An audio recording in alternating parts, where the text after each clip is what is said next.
Oh, yeah, thank you so much. Thank you so much. You cannot, I do not think you can see the great audience that has come together to hear you speak, even remotely, here in Martha's Vineyard. And we miss you on this beautiful day and this beautiful weekend in Martha's Vineyard, but you're doing important work there, so I think we all forgive you. Thank you. Thank you. And I picked this time of 9 a.m. Sunday to be very clear to the audience because I thought we will have to be done by then. But we were there late last night and we're continuing to negotiate behind the scenes. And I will predict this infrastructure package will be done Okay. today or Monday or Tuesday. But as you know, we have some obstreperous people in the Senate. That's a kind word. And things go along. But I really wanted to join you. And I first just wanted to thank you, Cecilia. And Shira, I actually finished your book, The Ugly Truth, Thank you. on the way back from Senator Enzi's funeral in Wyoming on Friday. And I really recommend it to all the members of the audience. It is absolutely an incredible way to look at what's happened over the last decade or so with Facebook and how we got where we are with rampant vaccine misinformation and foreign governments interfering in elections. So I highly recommend it to everyone. Well, thank you so much, Senator. I appreciate that. And if I could also now show the audience your book. This is quite a fast, engaging read of a very wonky, nerdy topic that I love, but I think is quite accessible to a general audience. So thank you also for your work. And let's get right to it because we know you're busy and you're gonna. And actually, I think you gave us some news. You think things are gonna pass. So thank you for giving me some news as well. Oh yeah, right. It's just as good as a Sunday show. Okay, we'll try to make it as lively. Well, let's start from the top. You know, you describe in the book that this is a moment. This is a moment where antitrust and concentration of power, corporate power in this instance, is so pronounced and so impossible to ignore. Describe what this moment is. And if you were to compare, because this book is really a look back in history, it goes back more than a century in looking at sort of the history of antitrust and how America has approached antitrust and how we've strayed so far from our restraint of corporate power since then. If you were to compare today to back then, who are the trusts of today as you think of this as the new Gilded Age? Are Mark Zuckerberg and Jeff Bezos the new Rockefellers and the Carnegies? How are things different or similar? Okay, well, when you go back in American history, and I know there's a lot of great historians on Martha's Vineyard and a lot of time for reading books, this piece of the book, of my book, was probably the part I was most proud of because to bring what happened then to today makes you realize that Americans over time really took on monopoly power. And sometimes it was farmers with pitchforks, sometimes it was state legislators who eventually decided it wasn't enough to do it state by state and went to Washington, which is something, by the way, that's happening right now in many contexts, from voting to antitrust. And then sometimes it was union workers protesting in Chicago. And eventually such a cauldron was created of people saying, wait, this isn't fair. I'm paying too much, or I'm not getting the innovation I want, and I want to get something new. And I came to America, many people would say, because I believe in capitalism and entrepreneurship. And that's the premise that people have to look at this from. If you believe in a competitive market, what we have right now in so many sectors is not that. Some sectors still are highly competitive, but in so many sectors, and you ask which ones, who are the new Gilded Age companies? Well, the first is obviously tech. Example, app stores. Average American spends over 4 hours a day on mobile apps, and that would be you out there in the audience. Yet all of the Apple app stores are, of course, owned by Apple. The non-Apple phones, those are owned by Google overwhelmingly. So what happens? Those are gateway dominant companies, and other companies have to do things like pay 30% of their revenues to get on there. Or you look at Google searches and how that works. So those are dominant companies that have way over 50% market share, and yet they just sit there controlling the markets. Pharma has had a number of incidences of anti-competitive conduct. my whole book starts with my story, and maybe I'll let you ask another question. Actually, that's a great Yeah. next question. You came to this topic with a personal experience when you essentially took on a company called Ovation. Can you talk about that and how you got interested in this topic, and then maybe explain how antitrust is so much bigger than just a narrow field of law? Sure. It really is probably be better to call it competition policy. That's what they do in Europe. I hope we consider doing that. So I got involved when I was a brand new senator, and I had a call from a pharmacist in Minnesota, and they said this children's heart drug, it was called indomethacin, the price has gone up from less than $100 a treatment to $1,600 a treatment. And it treats newborn babies who have heart problems. It works really well. So I started looking into it all by myself, and I found out that one company had bought this drug, but they had also bought the only other drug, the competitor drug that was available to treat that heart condition. They had literally cornered the monopoly market, hit the monopoly jackpot, and then they just inflated the price by 10, 20 times. What happened then was I wrote a letter like a good senator. I asked why this happened. They wrote me back it was moving expenses because they had moved one company to another. That seemed kind of a hefty price for moving expenses. These doctors, hospitals all over the country started to get involved. They were paying millions each hospital more because the families couldn't afford it. The FTC, I held up the vial of the drug at a hearing. Again, brand new senator, and Jonathan Leibowitz was the chair at the time of the FTC, and he said, "Oh, we'll take it on. We'll look at it." They brought a major suit, went to a Republican-appointed judge. She looked at the precedent from the Eighth Circuit, and they threw out the case.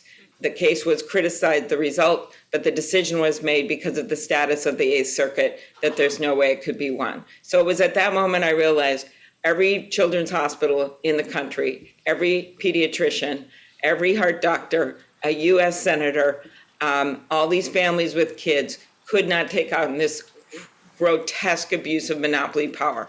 Did a generic eventually come on the market? Yeah, I think it was 5 or 6 years. But during that entire time, they raked in 20 times what they should have. That is the classic problem when you don't have aggressive enforcement of antitrust laws or laws that work. So, Senator, that's a great example of where there was will in Congress as well as at the federal agencies that enforce antitrust laws. We're seeing this really remarkable movement right now where there is agreement in Washington, believe it or not, on an issue, and it is antitrust. There is a general agreement that there is too much corporate concentration of power in the marketplace, particularly when it comes to big tech. And so you have senators like Amy Klobuchar and other members of Congress, as well as new enforcement agency heads like Lena Khan at the Federal Trade Commission, Jonathan Cantor, who was nominated for the DOJ, as well as folks in the White House who have very similar point of views as you do, where they believe that there needs to be sweeping new ideas and new thought when it comes to competition policy, and they want to be more aggressive. However, so we see the will again. However, you mentioned that this case with Ovation was thrown out by the Eighth Circuit. Very recently, a case by the Federal Trade Commission to break up Facebook was also essentially thrown out by a federal court as well. So talk about that tension. The will is there. There's a lot of interest, and there's even bipartisan interest, and yet the courts are not quite caught up to where you all are thinking. Exactly. One of my favorite examples of where we are with consolidation and why this is so important is one that actually John Oliver did. He did a whole segment on consolidation. And at the very end, he said, if all of this is enough to make you want to die, good luck. And then these 3 coffins came up on the screen. He said, there's only 3 coffin makers left in America. Ironically, there are only 2 now. One bought the other. And so when you look at this across the board, you realize it's not just about tech. It is a problem of the laws that used to work. Think about the breakup of AT&T, which brought down the price of long distance, helped us to launch this incredibly competitive cell phone industry for so long that got us all these innovations, brought down prices. Those were the glory days of enforcement. What has happened now with antitrust is that more and more conservative court cases have come in that have made it harder and harder. Senator Sherman, who died a long time ago, but the guy from Ohio, he authored the Sherman Act, or many others that were involved in this over time, these laws have nowhere, the way the court precedent has worked, been enforced the way they used to be.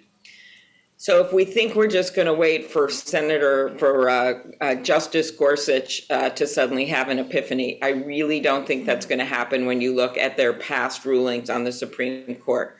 They ascribe to what we call the Bork Theory, which is, of course, named after Judge Bork, where he interpreted the antitrust laws in a really unique way, which meant really down the road that you wouldn't be able to get pro-consumer results.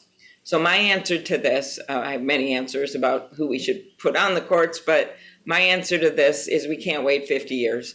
We're not going to get anything done on tech that way. What we have to do is to up the enforcement resources so they can be very creative in how they bring these cases. And you're right about some of the people that been put in. Senator Grassley and I just passed our bill through the Senate to add over $100 million to the agencies.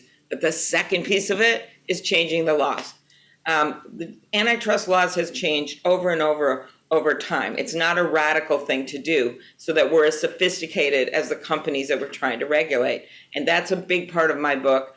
I make the case for how we can change the laws. And as you know, there's interesting bills right now. Senator Grassley and Lee have one that has some commonality, not all, with a bill that I just introduced with Senator Warner and Blumenthal and many others. That's a more sweeping approach to the antitrust laws. You've got bipartisan work in the House going on with tech. Senator Cornyn and Blumenthal and Grassley and I just did a series of patent reform bills when it comes to pharma. There's meatpacking issues. So there is literally this movement being built. But I will be honest, usually when that happens, you pass things. In this case, it's like a game of congressional whack-a-mole because around every corner of the Hart Building or the U.S. Capitol, there is some interest that wants to stop us because they want to maintain a monopoly. These are the richest companies in the world. If you want to do something about it, like divesting assets, let's take Instagram, WhatsApp, and looking at it and making that decision, or if you want to say, no, you can't self-preference your product at the top of a search engine over other things, they're going to fight it every step of the way. Yeah. You know, because your book goes so much into history, maybe you can provide a little bit of optimism for this audience in that you do say, there's this one quote that I want to pull out. You said, we can change the rules of the game. Looking back through American history shows us that anti-monopoly fervor and antitrust enforcements were once our ways out of the mess. Now it is our job to do it again. Can you talk a little bit of example in history where the nation was stuck, potentially, as it is now? And there was a way through, like a big enforcement decision, some sort of legislative change that people can look back to. Sure. So when you go back to the early, like the first 100 years of the country, our founders had gone back and forth in letters talking about, should we put anti-monopoly provisions in the Constitution? You had Adam Smith, the godfather of capitalism, warning at that time of the unbridled power of monopolies. And that finally they just said, look, the people will basically take care of this. They did put some things in the Constitution, of course, against what was going on in England, but they said, let's have it. Well, it took about 100 years. So I view this as optimism, Cecilia, because we know it takes time. Yes. And we've been working on this now. I would say this has been going on for 30, 40 years. So, I think we're reaching the moment where it's time to reinvigorate the laws. But then finally what happens is all these farmers get really, really mad about the price of transporting things on trains and how much their input costs are. They start showing up at meetings. The Grange movement has started. You've got intellectuals like Lizzie McGee. That was one of my favorite stories in the book. She started the Monopoly game, and you've maybe heard of that guy Darwin, that it was attributed to him from Atlantic City. It was this woman who was basically a socialist, and she hated monopolies. So she had two versions of the game. the anti-monopoly version that she wanted to feature, and then a pro-monopoly version. And it ended up that this guy Darwin saw the game somewhere, started a version just off of hers, and then Parker Brothers ends up paying him an exorbitant sum for the book, and she got $500.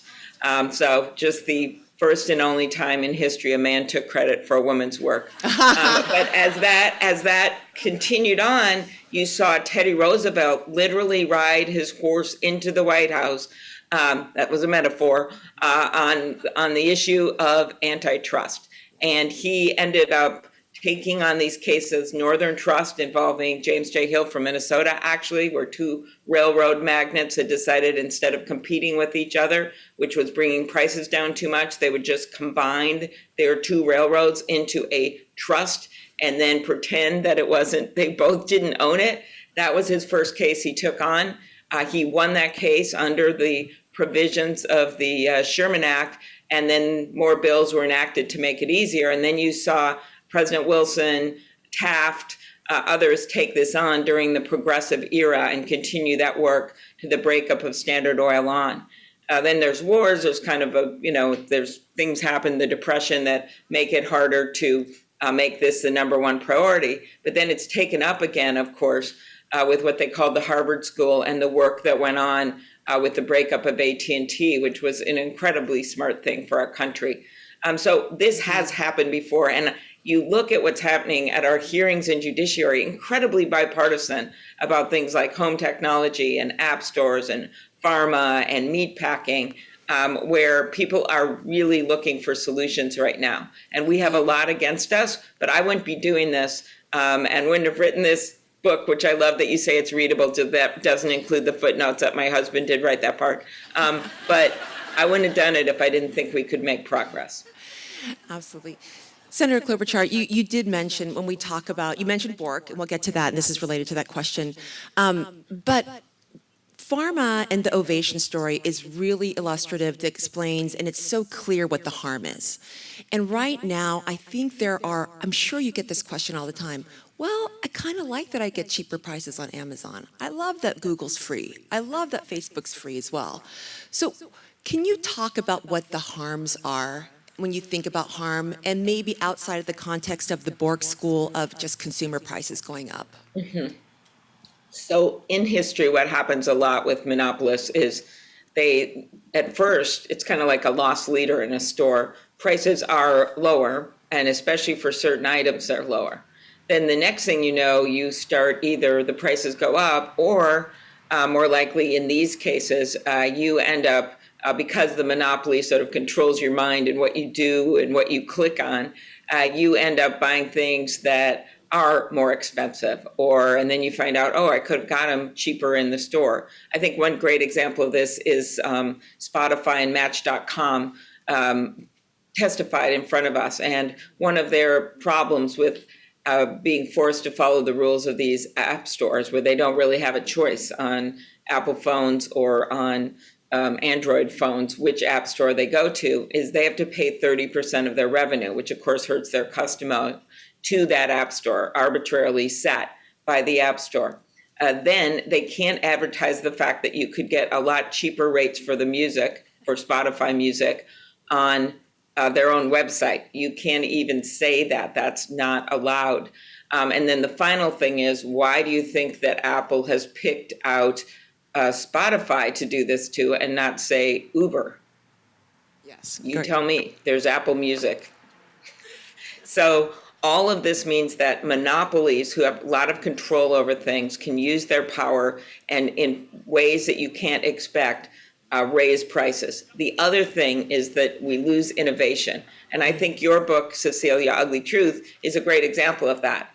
When you read about how Facebook started and how they did not anticipate in any way how this could be used in so many anti-democratic ways, the exchange of information that were lies, the misinformation on the vaccine, and there was no anticipation of what to do about it. And we are where we are. And why does this matter that they were a monopoly? Well, maybe Instagram or WhatsApp could have developed the bells and whistles to do something about that, to put in better privacy controls. But every single step of the way, where you follow the philosophy of Mark Zuckerberg and his emails, where he once said, "I'd rather buy than compete," or another one that said, "They may be nascent brands," this one I'm paraphrasing, but basically, in the end, they could be very disruptive to us. Yeah. Tech is supposed to be about disruption. Capitalism and competition is about disruption. You're trying to disrupt the status quo by allowing for competition. And so, all of that leads to this notion that when you lack competition, in the end, and history has shown us this, it hurts you on prices, it hurts you on consumer choice. Workers get hurt because they have less places to go if you only have one company in town that can use their skills, and you don't develop the kinds of innovations that we need right now that aren't just about adding profit at that moment, which is exactly how these companies developed, but instead are about some long-term bells and whistles that could get us to a better place that people would choose to use if they had an option. Thank you, Senator. We did talk about bipartisan agreement when it comes to antitrust. When you dig a little deeper, you realize there actually are some differences. And the differences lie in, from my perspective, what I hear is often from Republicans is these tech companies, and forgive me, I'm concentrating a lot on tech companies, but we will get to other industries as well. The tech companies are so powerful, they're censoring us. Their gatekeeper status is just too strong. It's too dangerous. On the other side, you hear Democrats often say the fact that misinformation is spread and disinformation is spread so rampantly is symptomatic of their dominance. And as you were saying, that there aren't other innovators and other competitors who can actually safeguard our information better. So we want more and better moderation. So can you talk about speech in the context of antitrust and how Republicans and Democrats come about this differently? And where that leads us in terms of legislation? Mm-hmm. That's complicated because so much of this was some of the Republican opposition to this, we all know, came out of during the Trump era. And I don't say all Republican opposition. I've got a lot of Midwestern Republican senators who talk to me all the time about grocery consolidation, about meatpacking consolidation.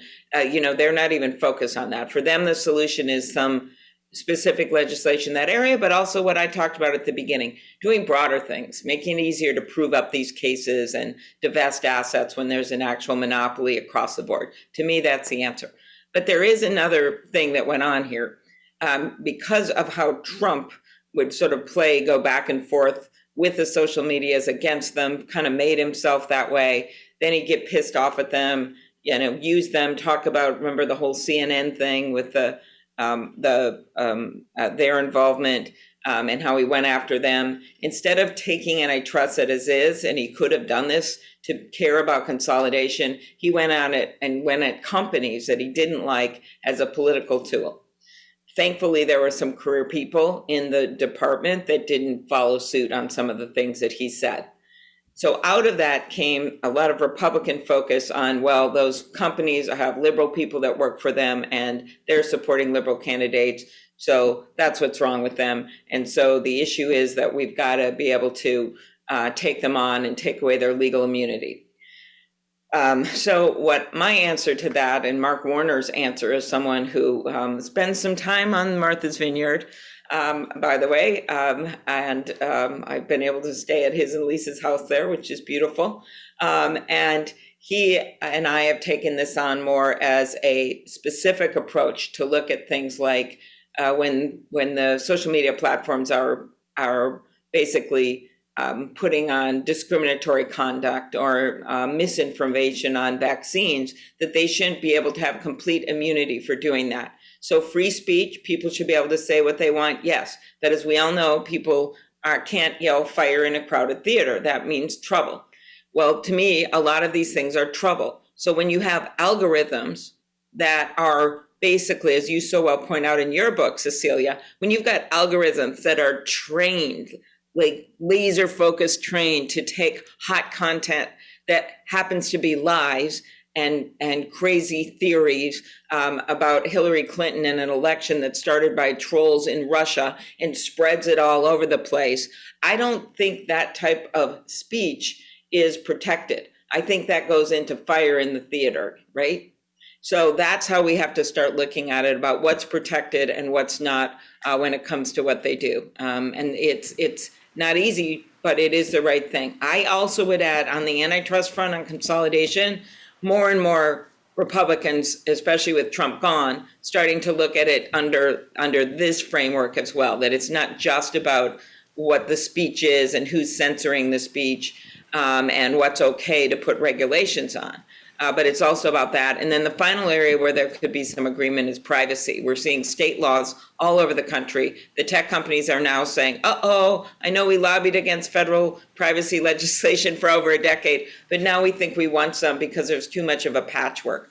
That creates an opening, and as long as what we do doesn't hurt the cause, to also create federal privacy legislation. I'd like to ask you a little bit about the global picture and how competition policy in the U.S. potentially can affect our position compared to other countries. And no surprise, you hear that some of the people who do talk about concerns that, if you break up Facebook, if you break up Big Pharma, if you do this, you're going to just help China get ahead.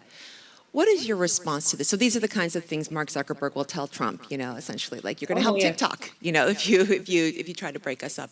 What is your response to that? Because there's a balance to keep in mind. Sure. My response is, we don't want to be China. We have succeeded as a country because of capitalism and because we have competition. I was in the private sector for almost 2 decades, and I'm a big believer in capitalism. And so some of us that are involved in this come at it exactly from that way, that we are better off internationally if we actually are competing. Now, things happen. This is why we have to have trade agreements, and the USMCA is a great example of that. Things happen where certain players like China will subsidize from their government. And that's why I think there is a good call for working with other countries that are your allies to try to say, no, we're not going to allow for that.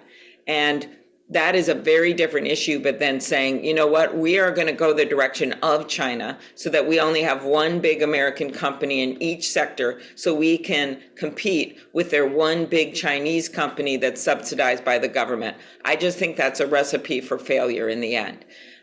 So that's the piece of it. The second piece is you're starting to see, like Europe, which was way ahead of us, you're starting to see other countries step in globally and say, no, you're not going to be able to do things like that. We are not going to allow you to, have evil people use your networks to put out a bunch of illegally obtained emails 1 week before a presidential campaign to try to change the results, Russia.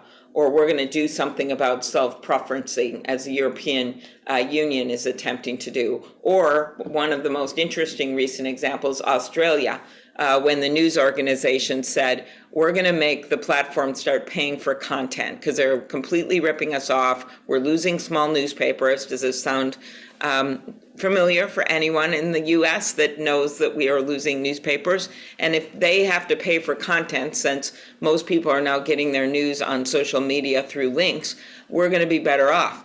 What happens? Google and Facebook say, you know what? If you're going to make us pay for content, we are leaving. We're taking our marbles and we're getting off this island.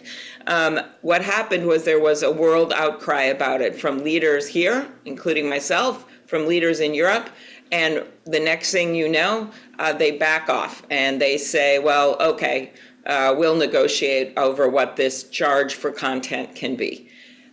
Similar story in the U.S. Senator Kennedy from Louisiana and I have joined forces with Representatives Cicilline and Buck to say news organizations, including broadcast, radio, newspapers, should be able to band together over a 5-year period to negotiate better rates from the biggest companies the world has ever known.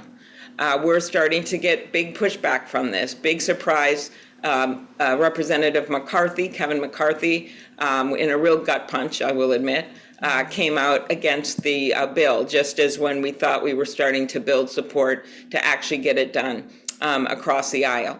As I said, we keep running into obstacles, but this is one, if we don't do something to make it easier for news organizations to continue to give us the content that's real news, we're going to have nothing left but Facebook's news feed, which is basically a bunch of stuff that just comes up that people are baited into looking at over and over again. So it's, we got to decide. This goes way beyond economic power. This is literally about our very democracy. Yes. As someone that stood there on that platform on the broken glass on January 6th, I can attest that if you don't do something about the truth on these platforms, you're going to literally start destroying democracies. We have time for some questions from the audience. There's 2 microphones, and I'll let you, please. Okay. Thank you. I can see everyone in the audience, so I'll wave to you right now. Oh, terrific. Under the Great. tent, it's fun. She can see you. I've been seeing if people get up and get coffee, and if they come back, it's kind of like a weird audience meter for me. All right. Thank you so much, Senator. We're going to go with questions, and before we wrap up, I do want to, in the book, she has 10 suggestions, recommendations for what you can do, which I thought was amazing. Aside from the 25 recommendations you have for Congress and Washington, you have 10 recommendations. So actually buy the book so you can see these 10 recommendations. But first question. Good morning, Senator. Going from global to local, your book speaks eloquently about the role of Congress and the courts in fighting corporate monopolies. My question goes to the role of courts and Congress in fighting federal government monopolies. But let me give you the example. We're looking to rebuild the senior skilled nursing facility here in Martha's Vineyard for the aged. Average age 78, one woman's 107, 2/3 on Medicaid. We go to a federal agency, USDA, one you oversee. They give us a term sheet for $30 million and then turn to us and tell us, as a nonprofit, we have to come up with $60 million out of our pocket. To me, that's a clear example of abuse of a federal agency in a monopolistic position. You sit on the Oversight Committee. What is your thought about dealing with monopolistic overreaching of power among federal agencies? Okay, so when we talk about monopolies, we're really talking about monopolies in capitalism. So I feel your pain in terms of this seems outrageous when you're simply trying to build a senior center. But I think you need to look at it in a different framework. And that framework is, what can we do to help you to get through the USDA red tape, basically, to get to a better place, as opposed to an antitrust discussion. So what I will pledge to do is take this issue to your 2 senators, since I got my own senior citizens in Minnesota I'm trying to help, who I will see on the Senate floor today, Senator Warren and Senator Markey, who I know both have spent time on Martha's Vineyard with the great citizens there, and see what they can do to help to work through the USDA. But it is not, a government agency is not the classic monopoly. A monopoly is when a private entity accumulates so much power, 70, 80% market power, so that no one can come in and compete. I think what you're dealing with here is some red tape and some requirements that have made it practically hard for you to do what you want to do. So let's figure out how we can get around. Secretary Vilsack. Appreciate your intervention. Right. Thank you very much. Okay, thank you. So that was an actionable item. Okay, we have another question here, please. Good morning. Thank you. I'm American, but I live in London. And one of the things that we really are very upset about is this worldwide tax on major companies, that they don't pay any. Google, Facebook, it's absolutely infuriating to people who actually have businesses who have to pay taxes, that these are companies that are not paying taxes and certainly not paying their fair share.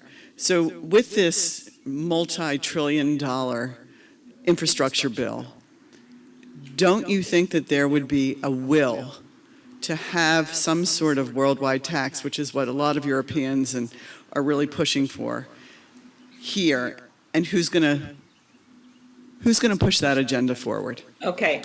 Great question. One thing I love about your questions here is you're looking at not just the antitrust laws, which, Cecilia and I geeked out on some, but seeing competition policy as a bigger thing than just one thing. And by the way, we didn't talk about it, but that means things like labor organizing, and that means things like making sure you have women and minority get the STEM education they need so you can get more competition. And that means things like tax policy, because if you have tax policy that inordinately hurts the little guys, the little companies, vis-a-vis the big ones, because they can hide all their money somewhere, you've got a huge problem.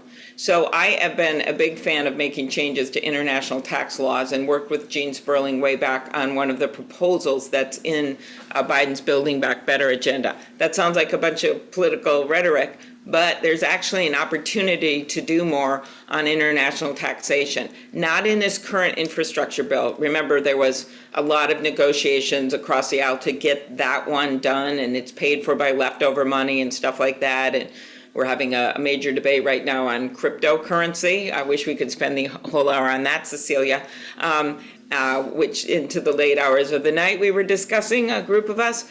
But the issue is that this international taxation, Janet Yellen actually at the international conference made clear and got a whole bunch of people signed up to this minimal tax idea. And so you can include, you'd like to get agreement from other countries as well in how we do this, but the second infrastructure package that we plan to put the resolution on for this week, right? We're not going to go home and just do this first infrastructure. We're going to get the second one started. That's the child care, the housing. That's where you're going to find the kind of tax changes and pay-fors. And I was a personalist, someone somewhat in the middle here, as a moderate in so many ways. When Trump brought those tax cuts, I'm now into companies' taxes overall, no one ever thought the corporate tax rate would go all the way down to 21%. Most of the companies, including the chamber, thought it would end up at 25, 26%, but it went all the way down to 21%. And every percentage point was $1 trillion. And so where we are right now is looking at changing that, as well as closing some of these loopholes that allow companies to hide money overseas and pay no taxes at all. So I think it's a great question, because it just shows to you and why President Biden did this broad competitive agenda, that you have to look at competition that I hope most of you strongly believe in, as I think about all those little shops on the island and all of the things that have made America what it is today, that we can't lose that. And it is about antitrust law, but it's also about tax law and competition as a whole. Thank you, Senator. In the context of climate change, we have some enormous oil and gas companies. We have power distribution companies, power generation companies. What are your thoughts about breaking the monopoly hold that these oil and gas and distribution and generation companies have, in the context of we've got to do it pretty quick, not 50 years or 100 years? Right. So I feel a little like Groundhog Day, because in some ways this question you just asked, I don't think anyone would think it related to the last question on international tax, but I think it does. You've got companies that are legacy companies that have been there for a long time. The oil companies for years have gotten all kinds of breaks. And many of us have been trying to take those breaks away, because that's part of when you're a monopoly and you can hire all these lobbyists and you get all this stuff. And then as we see climate change devastating our world and fires like we've never seen before right now in California, Canadian fires keeping my constituents in Minnesota, including in the Twin Cities, that's a long way from Canada, in their houses for days after days after days, because the smoke is just so thick on our beautiful skies that people can't breathe. That is happening right now. And so the oil companies have been able to have what may not be always a classic monopoly situation. There's not just one, there's many, but they've been able to enjoy the riches of having what is basically better treatment compared to everyone else.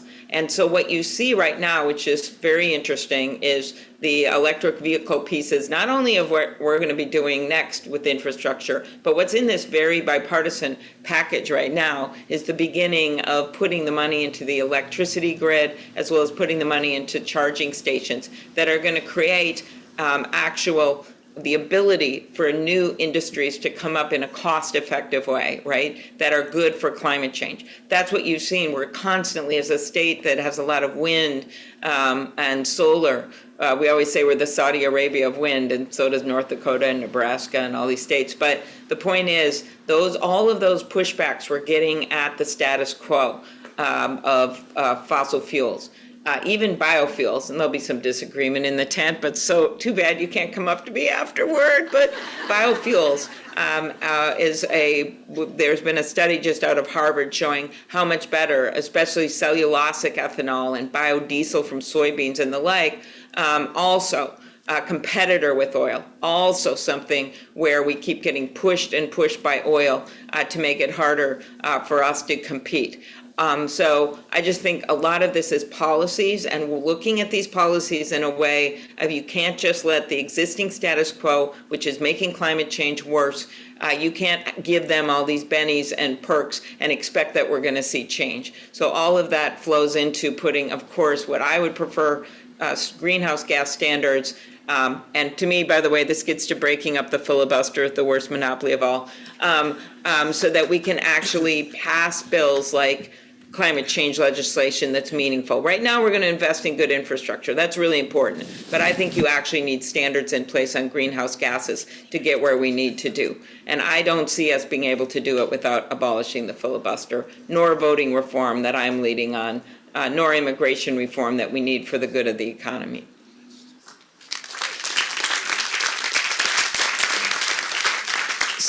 So we do have a little bit more time. I misjudged time a little bit. Please ask your question, then I'm going to actually go back to the geeking out a little bit. I'm sorry. Okay. I can wait if you want. Okay. Thank you, Senator. Thank you for all the work that you've done.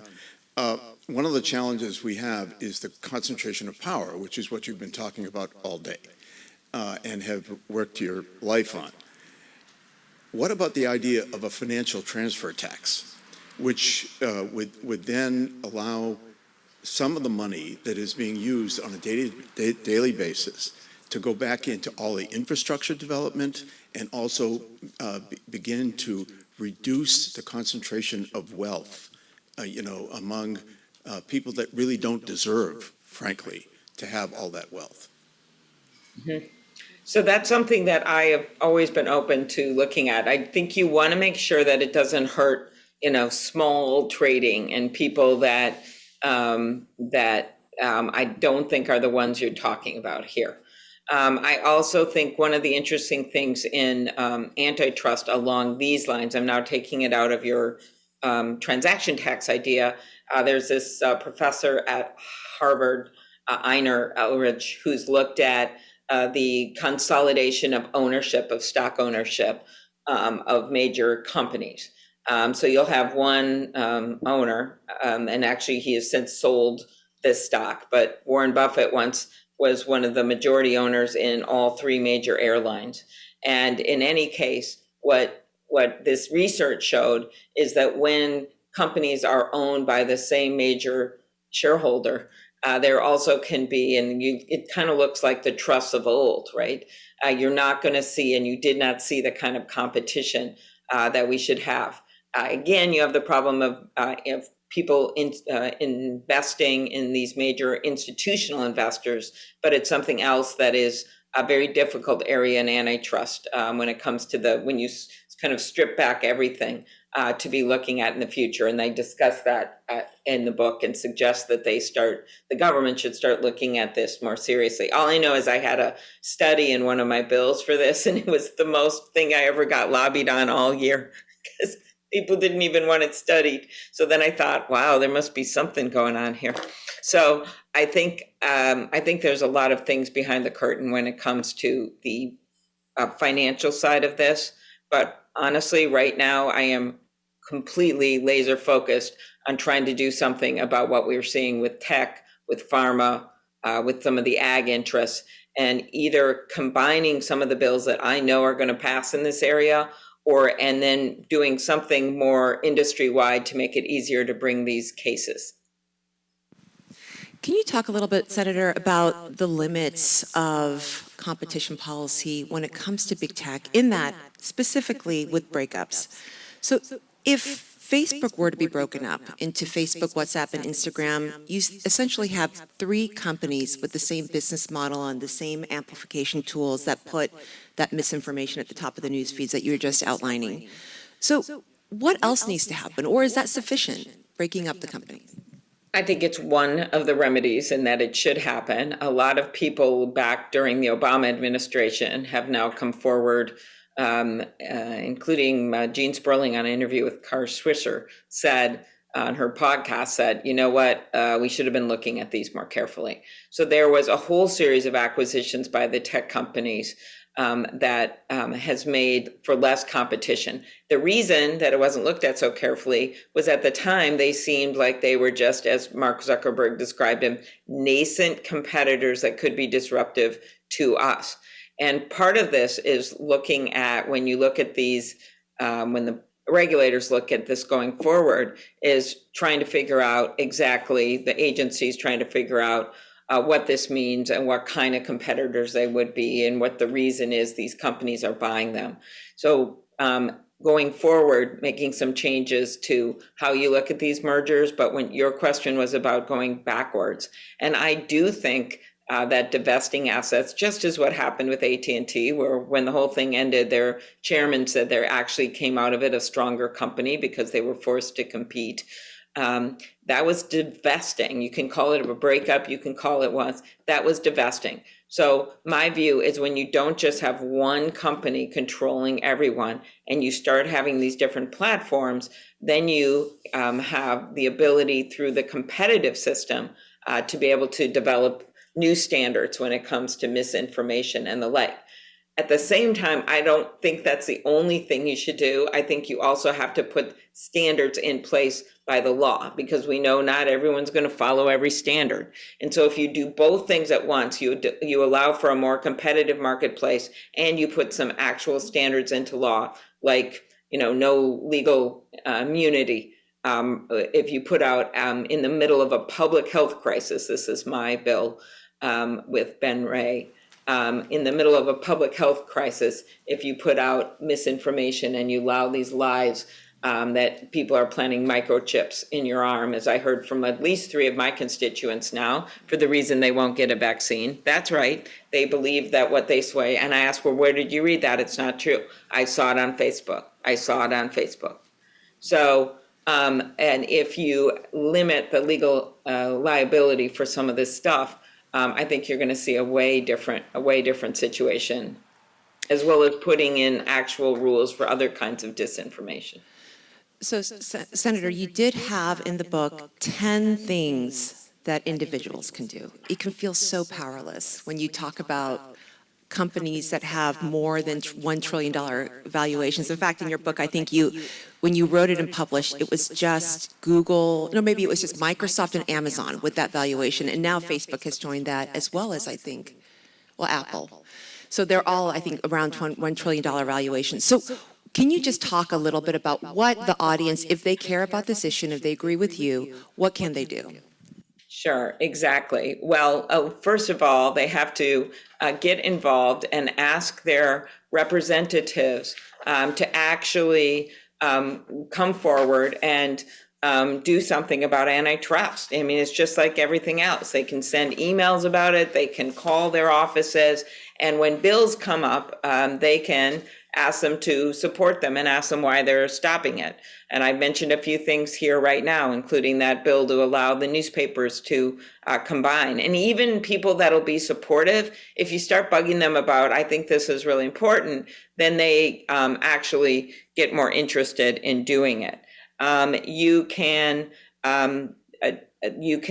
follow some of the websites and information and alerts from some of the leading competition platforms, the nonprofits that work on these things. You can, and I list them in my book, you can support local small businesses yourself, right? Pay more attention to who actually owns the companies. You think you're getting a good deal when you go on online travel sites. I bet almost everyone there has done that. Well, what you should know is 90% of all these sites, Kayak, Expedia, all the ones you look at, are owned by only 2 companies, 90% of them. You can report anti-competitive behavior. I know it's like old-fashioned, but report it to your local attorney generals. Right now, the attorney generals across the country are really banding together, regardless of political party, and taking this on. And one of the bills that I'm putting up for markup in judiciary, bipartisan bill, came from all 50 states' AGs, because what was starting to happen is they were bringing cases against the tech companies in their states, and the tech companies would remove all of them and send them to California. And so we are looking to put a stop on that. So your local attorney general, even if you don't agree with them politically, that is a good place to start, because there's a lot of action going on that front. And those are just a few of the ideas. Another question. Yes, first of all, I want to say thank you so much for all your hard work, because it's obvious that you're working a lot. So thank you. And I'm just wondering if you can talk a little bit about cryptocurrency. I know you touched on that, maybe you don't want to talk about it, but I have a 24-year-old who's very bullish on it, and I'm kind of curious what your thoughts are about it. Because I know I've heard it's one of the worst things for our environment, for instance. Well, I think we are woefully behind, as just with antitrust, that the government should be as sophisticated as the people that are, either trying to make money or trying to hurt other people or whatever. And in this case, yes, cryptocurrency, exciting new field, but there's not been enough work in terms of how we're going to regulate it. I was talking last night to Senator Warren about this, and her point is that when people make stock transactions or the like, we have all kinds of things in place so that you know what they are. And those are rules in place. But now when it comes to cryptocurrency, you've got situations, I don't think we should be surprised that ransomware and some of these other hackers, when it comes to things like the recent Colonial Pipeline crime, were basically done with cryptocurrency. So all of this cries out for new coordination on the international scene and domestic scene, which you saw our Justice Department jump up and do the right thing there in that case.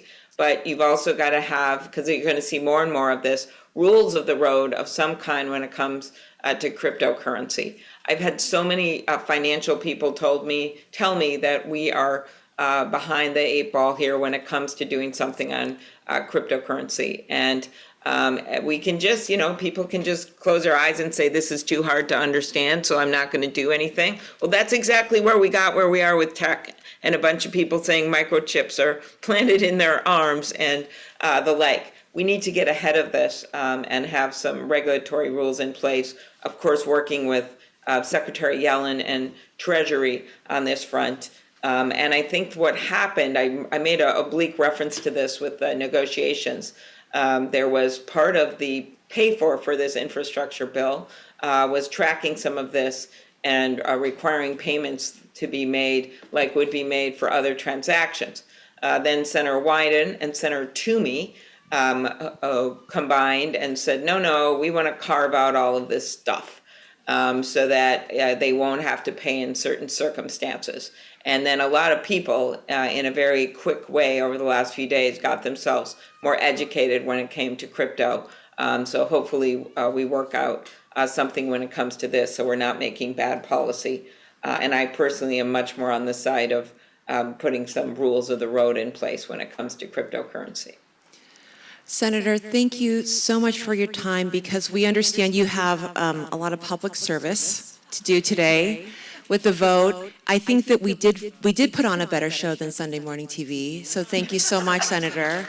And I hear everyone. I just want to thank everyone. I love going to Martha's Vineyard. I've taken numerous bike trips. The Democratic senators have gone there for events, and I have very fond memories of biking with Bernie Sanders with a basket on his bike, and Sheldon Whitehouse, and many others, and Mark Warner, who always had the coolest bike. trips with my family there and hikes and the like. And so I really wish I could have been there in person. I had a big plan to come, but we all know what it's like. You've got jobs and we've got to get this bill done. And I just appreciate everyone not getting mad at me for not being there in person, because believe me, I would rather be there than in my apartment right now in Washington, D.C. All right.